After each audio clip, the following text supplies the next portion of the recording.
मैंने एक चीज अपने गांव में देखी है, जब कोई एक एक्सपायर हो रहा है तो उसके बाद 2-3 महीने के बाद 1-2 और एक्सपायर हो रहे हैं भाई। वहाँ ताऊ जी बहुत ज्यादा सीरियस हो रखे हैं, तो बहुत सारे लोग बोल रहे हैं कि उनके बचने की बिल्कुल उम्मीद नहीं है और अपना वही माना जाता है जो जीते जी मिल ले, मरने के बाद तो दुनिया कुछ भी करे क्या फायदा है। और देखिए जी, एक और चीज आप लोगों से शेयर करना चाह रहा हूँ। जैसे दादी एक्सपायर हुई ना, ये सपना मैंने 2 महीने पहले ऋषिकेश में देख लिया था। मैंने पिताजी को देखा था पूरे सफेद कपड़े में और पूरे दाढ़ी बाल एकदम साफ हो रखे हैं। मैंने एकदम आंखें खोल दी थी। दुर्भाग्य मेरा ऐसा है कि मैं जब अच्छे सपने देखता हूँ वो कभी पूरे नहीं होते हैं भाई। कोई भरोसा नहीं इंसान का, कसम से। अगर मेरे को कुछ हो गया तो मेरे घर वालों का क्या होगा। अभी सच बताऊं तो मेरे घर वालों की जो उम्मीद है वो मेरे पे बनी हुई है, क्योंकि हम उतने फाइनेंशियल उतने मजबूत नहीं हम लोग। लेकिन अभी पिताजी भी यही बोलते हैं कि बेटा तू आज मेरा दाहिना कंधा बना हुआ है। कुछ आदतें हैं मेरी जिसको मुझे सुधारने पड़ेगी भाई। लेकिन थोड़ा भी कहीं बर्फ देखने को नहीं मिल रही है, तो उन पहाड़ियों से भी वो बर्फ गायब हो गई है। लेकिन ये जो बेचारे पशु पक्षी बेचारे कहाँ जाते हैं इस ठंड के मौसम में, जहाँ की कुछ महीने पहले बहुत ज्यादा त्रासदी हुई थी। नमस्कार दोस्तों, स्वागत है आपका आज के इस नए ब्लॉग में। तो माफी चाहूंगा कुछ दिनों तक ब्लॉग की शुरुआत उस जोश से नहीं कर पाऊंगा जिस जोश से पहले करता था। अब देखिए रात भर से रिमाझिम बारिश लग रही है।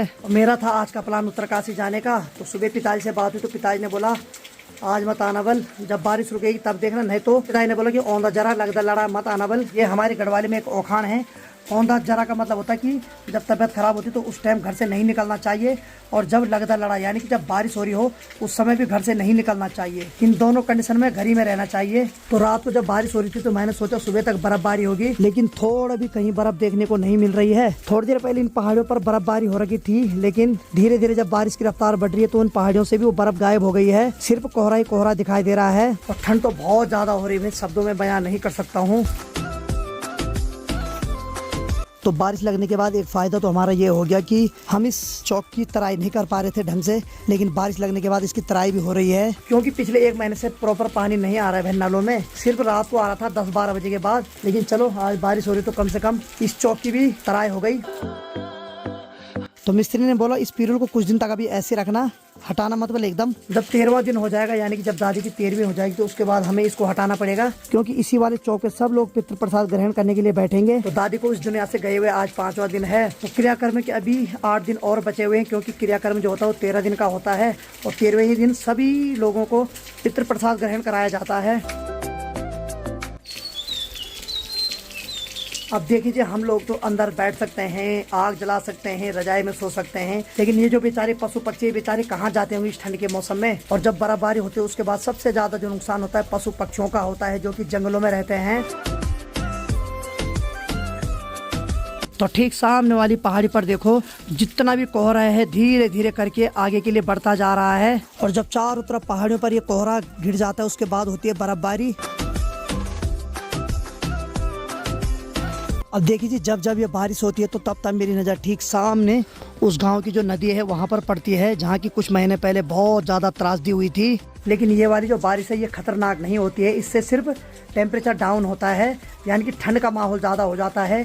लेकिन जो सबसे खतरनाक बारिश होती है वो होती है सावन की बारिश, यानी कि जो सावन के महीने में बारिश होती है उससे ज़्यादा टूट फूट होती है हर जगह। खासकर पहाड़ों में सबसे ज़्यादा लैंडस्लाइड उसी महीने की बारिश से होती है। तो हमारे घर के ठीक सामने पे ये जो पेड़ है, ये पेड़ तो पूरा सूख रखा है, लेकिन उसकी टहनी पे देखिए एक पक्षी बैठ रखी है जिसको हम अपनी लोकल भाषा में चुपलिया चोर बोलते हैं, और इसका जो रियल नेम है वो है बुलबुल। बेचारी आराम से उस टहनी के ऊपर बैठ रखी है और बारिश को भी झेल रही है। बाकी ठीक सामने वाली पहाड़ी देखो भाई, जहाँ की पूरा सफेद दिखाई दे रहा है, तो वो है दरअसल नीला का डांडा। अभी तो नहीं दिखाई दे रहा है क्योंकि उस पहाड़ी पर पूरी तरह से कोहरा छा गया है, और अभी तो ऐसा लग रहा है मानो वो आसमान ही हो, लेकिन वो है नीला का डांडा, यानी कि नीला की पहाड़ियाँ। पहाड़ों में हर चीज के नाम होते हैं, जंगल हो, नदी हो, खेत हो, कोई जगह हो, हर जगहों के कुछ न कुछ नाम रखे हुए होते हैं। अगर मौसम आज थोड़ा ठीक हो जाता तो आज पूरी कोशिश करूंगा उत्तरकाशी जाने की, लेकिन अगर नहीं होता तो फिर मैं भी क्या कर सकता हूँ। वैसे तो मैंने अभी वेदर रिपोर्ट देखी तो कल तो पूरा आसमान साफ दिखा रहा है। बाकी देखो भाई, यहाँ इंसान का कोई भरोसा नहीं हो, तो बेचारा मौसम है उसको तो बदलने का हक भी है। तो चलो जरा अगर अंदर की ओर चलें तो किचन में यहाँ पर अनीता लगी। हेलो, क्या कर रही? कुछ नहीं कर रही? चल ठीक, कुछ तो कर रही। तो यहाँ प्रेशर लगा रखा, यहाँ पे चाय, थोड़ा चाय गर्म कर दे मेरे लिए। यहाँ पे क्या दूध हो रहा गर्म? चल ठीक है। हमारे यहाँ प्रेशर में दूध को भी गर्म किया जाता है और चावल भी पकाए जाते हैं। बहुत यूनिक कला है तेरे अंदर, सही है।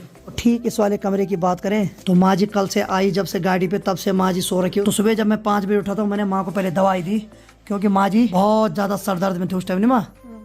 अब ठीक है सर दर्द? ठंड लग रही? चल कोई नहीं सो जा, ठीक है। अरे क्या करें अब माँ को टेंशन हो रही कि पिताजी ने बोले पिंड कैसे भरने, और पिंड भरने के लिए जाना पड़ता है नदी में, गंगा जी में जाएंगे वहाँ राम, क्या करें अब। अच्छा तो माँ जी बोल रही कल बस 4 पिंड दिए और एक आज भी देना है, वो भी गंगा जी में देना नहीं। अरे क्या करें तब। अब देखिए हम लोग तो यहाँ अंदर है, लेकिन सबसे ज़्यादा अभी जो हर चीज़ को फेस करना पड़ रहा है, पिताजी को फेस करना पड़ रहा है। क्रिया में बैठने के बाद बहुत तरह का ध्यान रखना पड़ता है। माना जाता है कि जो माँ के क्रियाकर्म होते हैं वो सबसे ज़्यादा टफ होते हैं भाई। तो पिताजी को अब क्या करना है कि आज भी गंगा जी के किनारे पे जाना है, वहाँ पंडित जी पिताजी के हाथों से पिंड दिलाएंगे। पहले ही गंगा जी की जो पत्थर बहुत ज़्यादा ठंडे हो रखे आजकल। चलो क्या करे भाई, क्रियाकर्म है वो तो करना ही पड़ेगा। लेकिन जो व्यक्ति क्रियाकर्म में बैठा रहता है उसको पितर बहुत ज़्यादा शक्ति देते हैं भाई ये चीज़ करने की। अब देखिए जी गाँव में सुनसान का माहौल बना हुआ है। तो भाई रात से कंटिन्यू बारिश हो रही है, तो मधुली और बिंदु को अंदर ही रखा हुआ है आज। बाकी ठीक सामने देखो भाई वहाँ भी पूरे जंगलों में घनाघोर कोहरा छा गया है। अब इससे भी ये प्रतीत होता है कि बर्फबारी हो सकती है। अब इस बारिश के लगने से एक फायदा तो होता है कि जो भी क्यारियों में हरी सब्जी बोई हुई रहती है वो भी अच्छी तरीके से जम जाती है। तो ये वाली बाल्टी है डस्टबिन वाली बाल्टी, तो अनीता ने इसमें धनिया के बीज बोए थे और थोड़ा बहुत धनिया इसमें लगा हुआ है, क्योंकि कुछ धनिया जो था उसको मधुली ने खा लिया। कई बार क्या होता है जब मधुली को अंदर से खोलते हैं तो मधुली भाग भाग के इधर साइड आ जाती है, तो कभी यहाँ झपटा मारती तो कभी इस बाल्टी में झपटा मार देती है। तो उसने पूरा धनिया खा रखा भाई यहाँ। तो मुझे याद है कि बचपन में जब हम ये देखते थे ना, जब जंगलों में कोहरा छाता था तो हमारे दादा दादी हमें बहुत डराते थे भाई। बोलते थे कि अंदर जाओ सो जाओ, नहीं तो पूरी जगह कोहरा लग रहा है और पकड़दारू आने वाला है। पकड़दारू मतलब मन में खौफ डालते थे कि कोई पकड़ने वाला आने वाला है, इसलिए पूरी जगह सफेद हो रहा है। तो फिर हम डर के मारे सो जाते थे अंदर।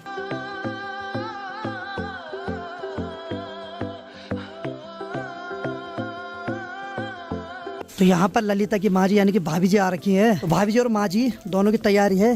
ठीक सड़क के ऊपर एक ताऊ जी का मकान है, वहाँ जा रहे हैं। तो दरअसल ताऊ जी थोड़ा बीमार हो रखे तो उनको मिलने जा रहे हैं अभी। तो दरअसल ऊपर एक ताऊ जी हैं, वो भी कुछ महीनों से बीमार पड़े हुए हैं, तो हर कोई उनसे मिलने जा रहा है। मैंने एक चीज अपने गाँव में देखी है, जब कोई एक एक्सपायर हो रहा है तो उसके बाद 2-3 महीने के बाद 1-2 और एक्सपायर हो रहे हैं भाई। ये मैं पिछले कुछ सालों से गौर कर रहा हूँ।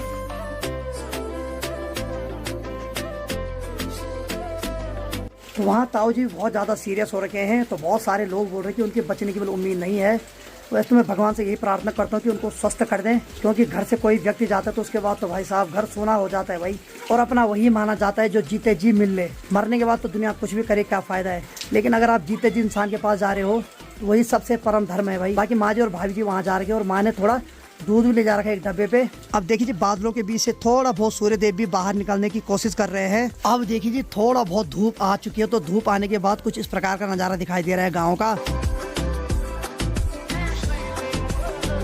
तो अभी शाम की 5:30 बज रही है। अनीता यहाँ पर सो रखी है और बाकी भाई 1 बजे जैसे मैं रजाई में आया उसके बाद मेरे को भी कब नींद पड़ी पता ही नहीं चला। अब जाकर उठ रहा हूँ मैं, क्योंकि बाहर इतनी ज़्यादा ठंड लग रही है कि एक बार जब रजाई के अंदर आ रहे तो उसके बाद तो भाई बाहर निकलने का मन ही नहीं कर रहा रजाई से। ऊपर से देखो मुँह से कितनी भाप आ रही है, टेम्परेचर बहुत ज़्यादा डाउन हो रखा है। अब अनीता को भी उठाना पड़ेगा क्योंकि थोड़ी देर बाद अंधेरा होने वाला है। अनीता अनीता उठ जा। बोली क्या हो गया? उड़े और शाबाश चल। अब 2-3 घंटे बाद तो उड़े हो जाए, चाय बना जरा। चलिए जरा बाहर की ओर चलते। अरे वाह माँ तो लगी, माँ क्या कर रही? माँ तो लगी बर्तन धुलने पे। कैसे ऊपर ताऊ जी की तबीयत? अब देखिए माँ जी बोल रही कि जो ताऊ जी हैं जिनको मिलने आज दिन में गए थे बिल्कुल उनका चेहरा काला पड़ गया है और एकदम पूरा सूजन आ गया पूरे चेहरे पे और एकदम रोने लगा। और ताऊ जी बल रोने लगे माँ जी लोगों के पास। हाथ जोड़े तो ताऊ जी बल जो भी उनको मिलने जा रहे हैं सबको हाथ जोड़ रहे हैं। क्या ही बोले यार। और बाकी बाहर का नजारा कुछ इस प्रकार से है, कहीं भी बर्फ नहीं दिखाई दे रही है। और हमारे गांव का जो माँ दुर्गा का मंदिर है वहाँ की भी लाइट ऑन हो गई है। बड़े अचंभ की बात है अभी तक बर्फ नहीं गिरी, जबकि कल से कंटिन्यू बारिश हो रही है और टेम्परेचर भी बहुत ज्यादा डाउन है। या तो इस बार बहुत ज्यादा बर्फबारी होगी या तो बिल्कुल नहीं होगी। इन दोनों में से एक बात तो क्लियर है भाई। और बाकी माँ तो लगी यहाँ ठंडे पानी में। माँ मत कर ठंडे पानी में काम। अब ये है बर्तन और अच्छा हो गया, चलो ठीक है। तो माँ ने भी पूरे बर्तन धुल दिए बल। तो माँ ने बल लकड़ी वाले किचन में आग जला रखी है। हाँ अब ठंड लग रही भाई। और जब पिताजी यहाँ आएंगे तो भाई लकड़ी वाले किचन में हमें रोज आग जलानी पड़ेगी, क्योंकि हीटर से नहीं चलेगा काम। अब ऊपर से पहले ही बारिश का सीजन है तो कभी भी लाइट जा सकती है, तो इसीलिए हमने कुछ लकड़ियाँ रखी हुई है ताकि पिताजी को कोई दिक्कत ना हो भाई। उनको बार बार आग चाहिए क्योंकि बहुत ज़्यादा ठंड लग रही है यहाँ, और ऊपर से उनको अपने नित्य नियम पे भी रहना है, रोज़ नहाना है, तो ऐसे में तो बहुत ज़्यादा दिक्कत हो जाएगी। इसलिए बहुत सारी लकड़ियाँ हमने रखी हुई है। एक बार अनीता को उठा लेता हूँ, ये नहीं उठने वाली, इसको 5-6 बार बोलना पड़ता है भाई। अनीता, अनीता बोली, अनीता उठ जा, वहाँ आग जला रखी, उठ जा, उठ जा, शाबाश। अनीता, अनीता उठ जा, चल चाय बना। अभी रात नहीं खुले। अरे रात पड़ने वाली है, अब रात खुलेगी नहीं, अब रात पड़ेगी, उठ जा। हाँ 1 घंटे बाद पूरा अंधेरा होने वाला है। अब तू चाय बना, वहाँ किचन में आग जला रखी, आ जाता है, ठीक है, जल्दी आ, शाबाश। अब ये रात का इंतजार कर रही है, बाहर अंधेरा होने वाला है। अब ये बोल रही कि रात खुलेगी तब उठूंगी। ये अभी भी सपने में चल रही है भाई। एक दिन ऐसी हुआ, ये दिन में 2 बजे सोई और लगभग 6:30 बजे उठी, तब उठी। अरे अभी सुबह नहीं हुई बल, इसको ऐसा लगा था बल कि रात को सोई, अब सुबह उठेगी। कई बार हो जाता है ऐसा। चलो भाई लकड़ी वाले किचन में चलते अब। आहा भाई साहब, अभी तो जीवन का दूसरा नाम आग है भाई। हा। और जैसे ही मैं लकड़ी वाले किचन में आया, वैसे ही बाहर फिर से जोरदार बारिश होना शुरू हो गई है।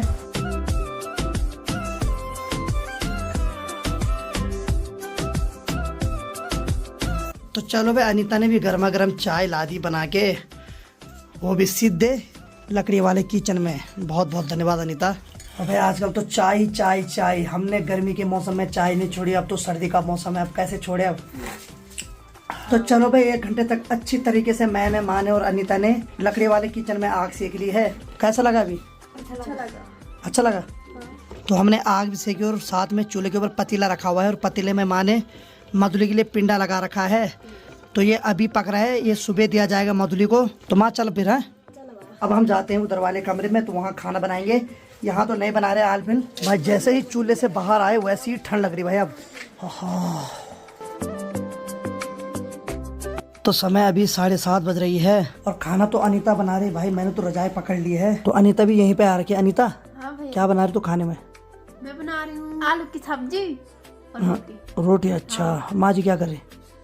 बुआ भी सो गई? हाँ। अब भाई माँ जी भी सो गए। माँ जी बहुत ज्यादा टेंशन ले रही है। चलो क्या ही बोल सकते हैं भाई, बाकी ठंडा बहुत ज्यादा है भाई कसम से। बस कल मौसम ठीक हो जाए फिर मैं उत्तरकाशी चले जाऊंगा कल। तो चलो भाई, अनीता ने गर्मा गर्म खाना भी ला दे, और खाने में आज चाय बना रखी है, आलू की सब्जी और साथ में रोटी है। बहुत बहुत धन्यवाद।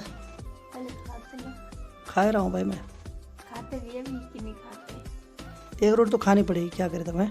दो मिलने दो। तेल लेनी बेटा अपने पेट के लिए। चलो भाई मस्त करके अब खाना खा लेते हैं। चलो भाई रात का खाना मैंने खा लिया है। बाकी ठीक सामने की बात क्या है, तो अनीता वहाँ पर खाना खा रही है, साथ में मोबाइल पर ब्लॉग भी चला रखा उसने। हेलो, क्या कर रही? अच्छा ब्लॉग है, चल बढ़िया। और देखिए एक और चीज़ आप लोगों से शेयर करना चाह रहा हूँ। 2-3 दिन से सोच रहा हूँ कि यार जैसे दादी एक्सपायर हुई ना, ये सपना मैंने 2 महीने पहले ऋषिकेश में देख लिया था। जब मैं ऋषिकेश गया था और हॉस्टल में था मैं अमन लोगों के साथ, तो रात को मैं वहाँ जब सो रखा था तो अचानक से एक सपना आया था मुझे। रात को मैंने पिताजी को देखा था पूरे सफ़ेद कपड़े में और पूरे दाढ़ी बाल एकदम साफ हो रखे हैं। और जैसे मैंने पिताजी को उस भेष में देखा था, मैंने एकदम आंखें खोल दी थी। उस टाइम रात की लगभग 2:30 बज रही थी और मैं डर गया था कि ये क्या सपना देख रहा हूँ मैं। और ये भी देख रहा था मैं कि दादी का निधन हो गया। मतलब मेरे को अजीब लगा यार उस टाइम कि यार क्या सपना देखा मैंने।